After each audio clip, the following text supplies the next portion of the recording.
But then God also supplies needed to know information that the mind in its present state is inadequate to perform. Thus, the notion of religious faith and the notion of natural reason both fit into the scheme, into the hypothesis that there is a creator God. Another consequence of that hypothesis is that nothing in faith and reason can ever contradict. There cannot be, in principle, a single contradiction between anything that can be proved by the proper use of natural human reason and the things that are proposed for belief by God by divine revelation. If you find a single such contradiction, the hypothesis is refuted.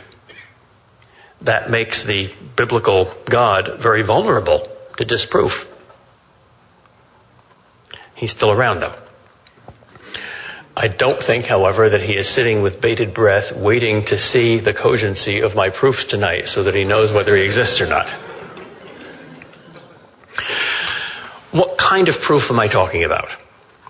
Well, let's distinguish a number of different questions. First of all, whether God exists. A thing can exist without us knowing it. Secondly, whether we can know that God exists. A thing can be known without there being certain knowledge. Thirdly, whether that knowledge is certain. But a thing can be certain without you being able to prove to someone else that certainty. For instance, I am certain that I exist, but I don't think I can prove to you that I exist. You may disagree. I think Descartes failed. Fourth, you may be able to prove a thing with certainty, but the proof is not yet a scientific proof. The scientific method is probably the greatest invention in the entire history of science. It's like a skeleton key that enables us to make all the other discoveries. But not everything follows the scientific method. You cannot prove that your wife or husband loves you by the scientific method. You cannot prove that life has any meaning whatsoever by the scientific method. You cannot prove that beauty is better than ugliness by the scientific method.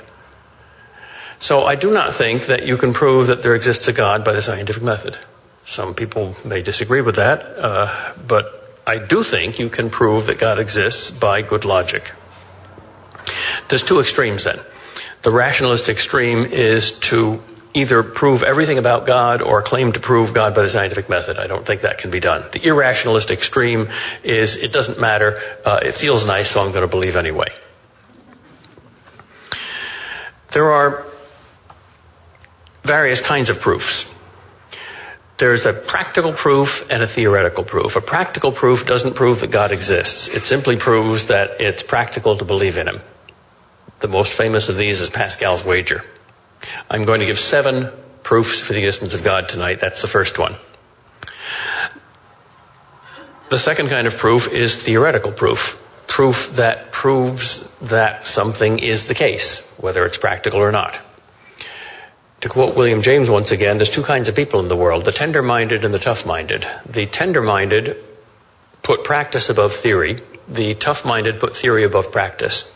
The tender-minded think that happiness is the most important thing. The tough-minded think that truth is the most important thing. The tender-minded start with their own feelings. The tough-minded start with facts. It seems to me that good philosophers are all tough-minded.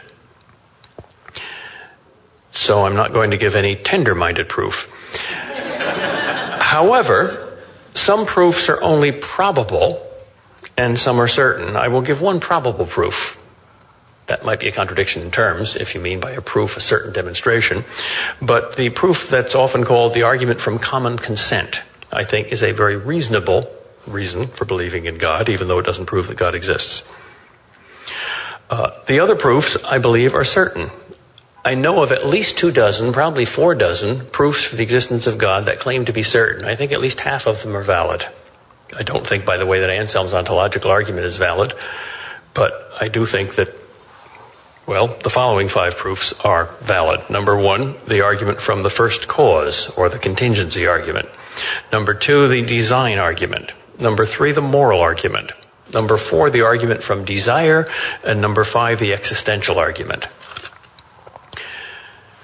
The 5 proofs of Thomas Aquinas all fit under the first cause or contingency argument. But before we get to those 5 proofs, let me very briefly review arguments that are practical and arguments that are probable. Pascal's wager is my student's famous Well, their most popular proof. They like it the best. That proves nothing. They're in Massachusetts.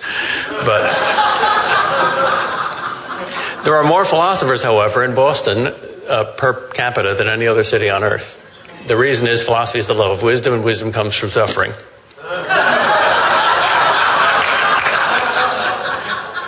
Somebody said to me, why do I wear this in New York? Do I have a death wish? And I say, no, I meet Yankee fans and we get along famously. I just say, we all know our place. I am the masochist, you are the sadist.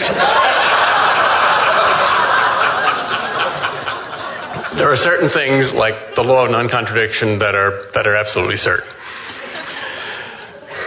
Pascal's wager is an argument for skeptics, for those who don't think there's any good proof for or against the existence of God, so they wonder, since they have no tough-minded argument, whether there's a good tender-minded argument. And Pascal says there certainly is. It's a bet.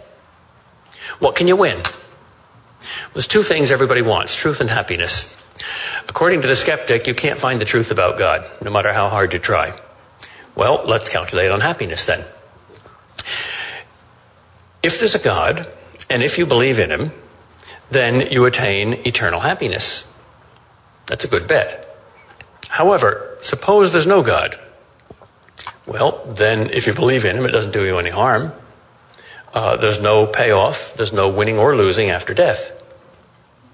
But if you don't believe in him, then, once again, if there is no God, it doesn't do you any harm. There is no life after death, no heaven or hell. But if there is a God, does it do you any harm? Well, suppose I say, I have here $1 million, and I'll give it to you for free if you come and take it from my hand. And if you don't trust me, you don't have $1 million. You've lost something that's enormously valuable for no reason at all. In other words, the only possible combination of winning is, number one, God in fact exists, and number two, I believe in him. The only possible way to lose is, number one, God exists, and number two, I refuse to believe in him. If God doesn't exist, then you don't either win or lose in the next life, when you will find out, and nobody can prove whether you're winning or losing in this life, if you're a skeptic and you don't think you can prove God exists or not. So, since the only possibility of winning is to believe in God, and the only possibility of losing is not to believe in God, belief is the world's best bet. Now, that's very crass and crude and selfish and has almost nothing to do with religious faith, except that it'll scare you away from atheism. And God, who is love, stoops to conquer. And he will accept even the most ridiculous of our attempts to come to him. Second, the argument from common consent. This is seldom given anymore, and I'm surprised at that, because in the past, when human consciousness and human society was hierarchical rather than egalitarian, it was a very popular proof. Whereas today, when almost everyone is egalitarian and suspicious of hierarchy, it's hardly ever given. The argument is, the vast majority of all human beings in all times, places, and cultures have believed in some sort of a God. Therefore, it is very likely to be true. Or to put it differently, in order to be an atheist, you must be a snob. You must believe that you stand among the very small minority who are liberated from mankind's most pervasive superstition. That doesn't prove anything, but at least it ought to make you worry a little bit. Now let me go into the 5 serious arguments for the existence of God.